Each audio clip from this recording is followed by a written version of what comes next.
Hello, my name is Caitlin Bolton, and I am a current student at Northern Illinois University. For this presentation, I'm going to be talking about unaccompanied homeless youth and some of the causes and difficulties encountered by these young adults. My study focuses mainly on youth ages 13 to 17. Next, I'm going to talk about homelessness as a societal issue. Many of the things that happen in our society is the us and them mentality that a lot of Americans hold. Our society puts a lot of the blame of homelessness onto the individual and fails to recognize that it is rooted much deeper into our culture. By distancing themselves from the them of society, the collective thinks that they have some sort of level of superiority or power over the them, that the collective us is somehow better off and more than homeless individuals. The narratives of adult homelessness and unaccompanied youth homeless are quite different, and we will dive into that shortly. First, let us talk statistics. Here we have the statistics of homelessness in America. A lot of the statistics are hard to come by in the United States because of the type of method that they use. They use a point-in-time method, and it's not a very valid representation of the unaccompanied homeless youth in America. So a little more information, the point-in-time method is a method that takes any given point in time to then research, and they send a bunch of people out to count the number of homeless in the country. The biggest issue with this is that there is such a thing as hidden homelessness. In fact, it is more prevalent than homelessness on the streets. Many unaccompanied youth spend their time couch surfing and living with friends. So, for a few numbers, according to Keeshin, estimates vary greatly, but between 800,000 and 2 million youth become homeless in the United States each year, and up to 40% of these homeless youth will not return to their original home with their parents. So if you do the math of 40% of 2 million youth, that comes out to be approximately 800,000 youth that do not return home. In Richard's research, of the 3.5 million people who are homeless, 17% are women and 39% are children. Children can encompass anyone who is a minor and is potentially unaccompanied or accompanied by a guardian. And according to the Chicago Coalition for the Homeless, there are 700,000 adolescent minors between the age of 13 and 17 years old experiencing homelessness, 3/4 of which are running away or being kicked out. So next we're going to go on and we are going to talk about the factors of homelessness. Here we have some of the factors that can cause homelessness in adolescents and youth.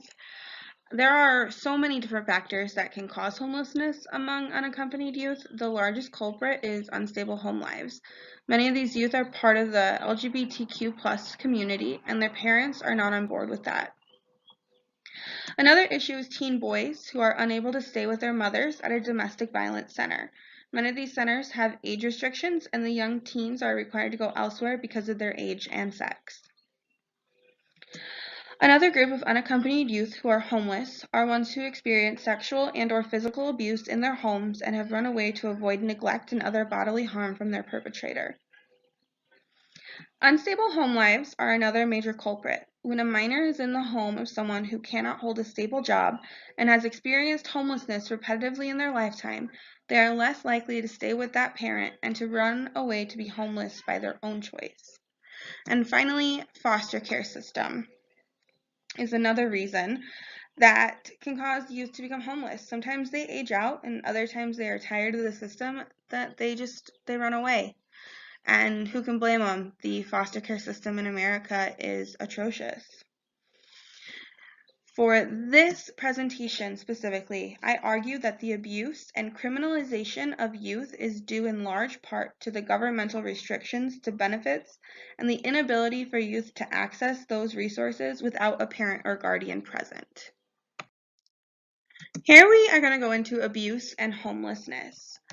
Abuse and homelessness seem to go hand in hand, even when that abuse is happening prior or during homelessness.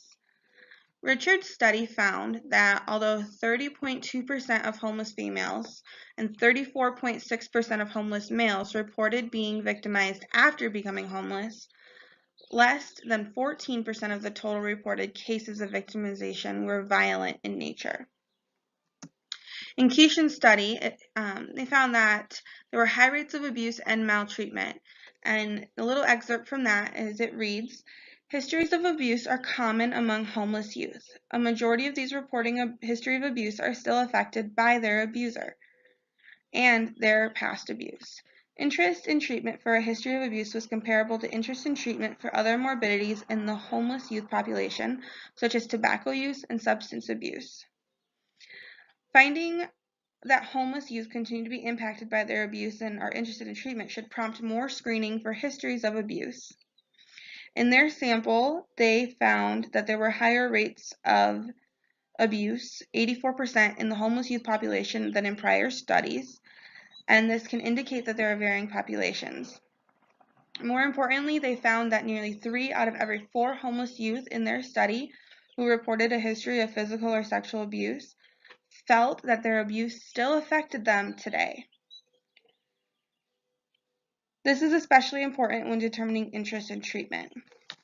There is a lot of literature that suggests that those with higher educational levels have increased resilience when they experience abuse, and more severely abused individuals tend to have lower educational attainment. So this is even more reason to try and educate our youth and to try and show them that homelessness does not have to be a repetitive cycle for them in their life.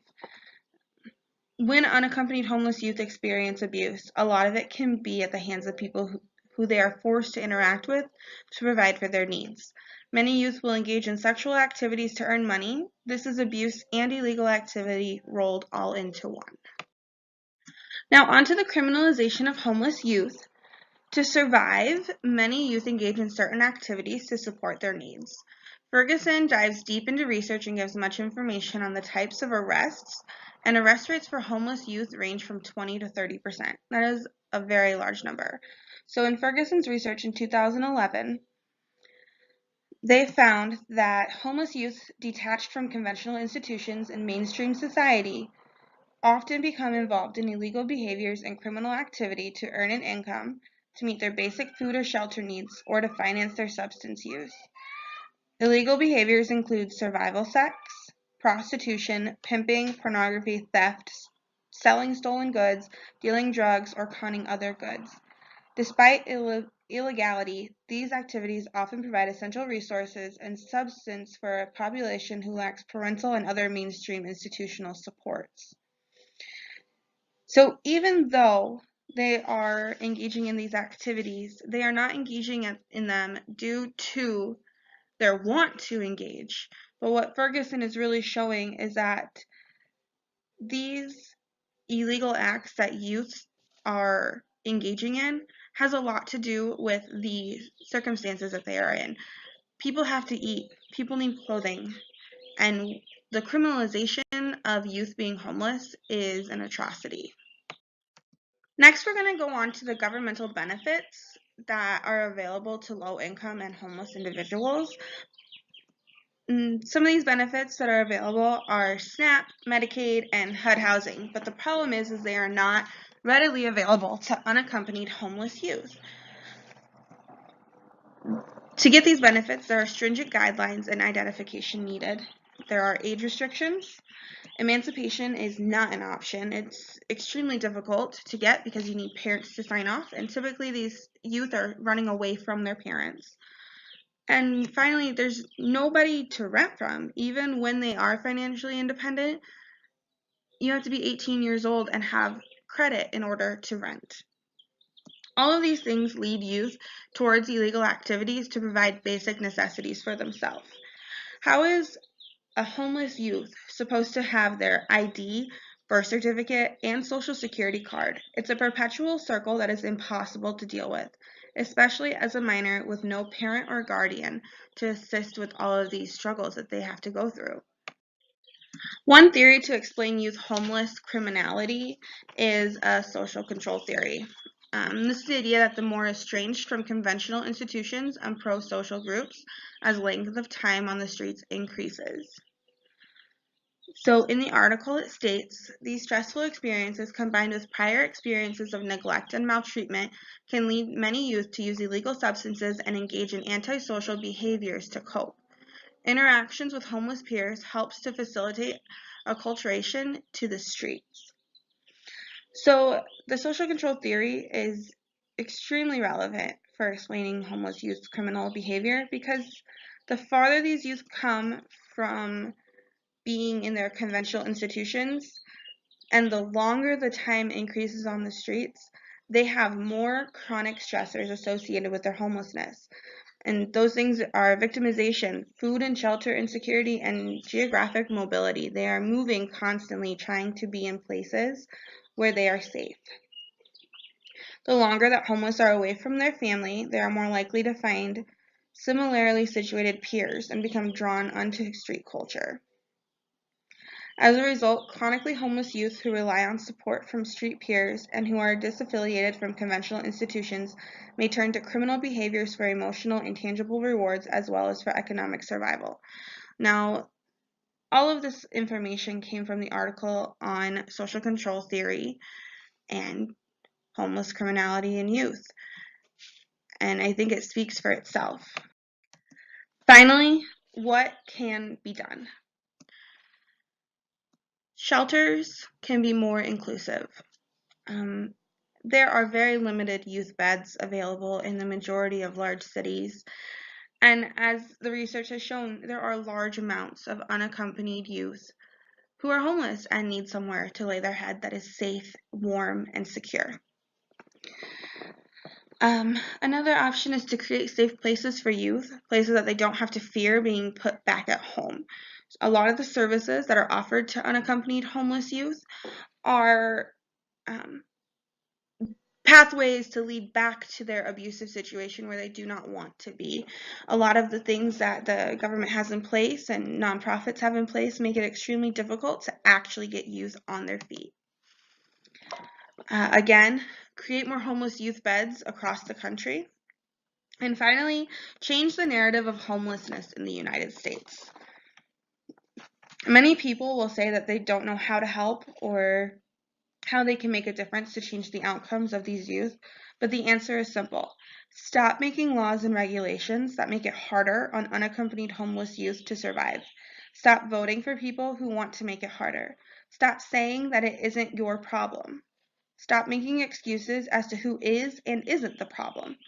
No one individual can change the lives of these children, but as a collective and as a society, something can form and bond to make the necessary changes to not only laws and regulations, but also changes to help the larger population views on homelessness. Nobody should have to live without a home or a safe place. What would you do if you ended up homeless and hungry tomorrow?